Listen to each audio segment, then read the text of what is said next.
Briefly, I wanted to just say our condolences to the after the death of Toby Keith, the country music star. 20 number one hits in country music, including some real classics and a lot of good drunken sing-along songs. I mean, hey, that doesn't hit our alley. But the thing about Toby Keith was that he was a Oklahoma Sooner fan in the best possible way. Like, grew up an Oklahoma Sooner fan, got famous for his music, and did what I think anyone who grew up like that, he lived outside of Norman, and he was just at OU games all the time. Like, he's like, oh my God, I can trade my celebrity into like hanging around the coaches and all that stuff. I mean, he would not just be at like, hey, Oklahoma's in the football playoff, that kind of fan.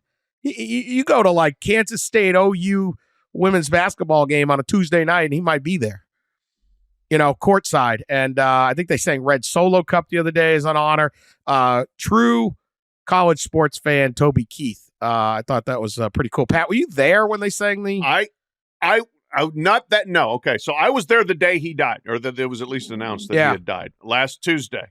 I was doing a 3-game basketball tour of the Big 12, and he's from Moore, Oklahoma, which is between Oklahoma City and Norman. They're all right there on I-35. And so, it was like the very legitimately somber mood. Yeah. In the college town there, because he is such a fixture and had been. And so, he would sit on the baseline next to Joe Castiglione in Lloyd Noble Arena. And so after his passing, they had a guitar of his sitting in the chair, and they had a Sooner hat there. And Castiglione, he's everybody's friend, but he really was Toby Keith's friend.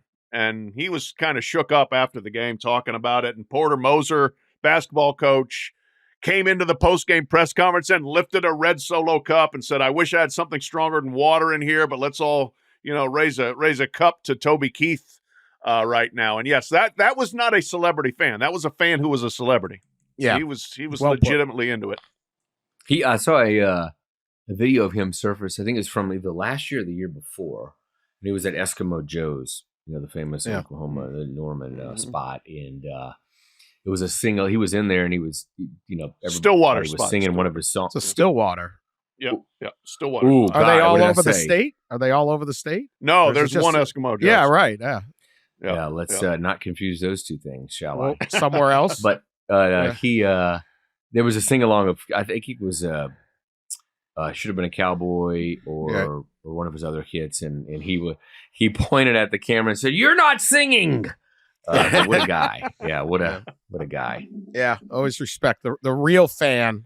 I mean, they're all fans, but that guy, he lived it. He lived through OU and Sooner. I grew up on two types of music on the Gulf Coast, Southern Gulf Coast. One was in the car with Grandma, so it was 50s, 60s, and 70s. And the other was in the car with Dad, which was 90s country. So 90s country. Toby Keith was all over that. There you go.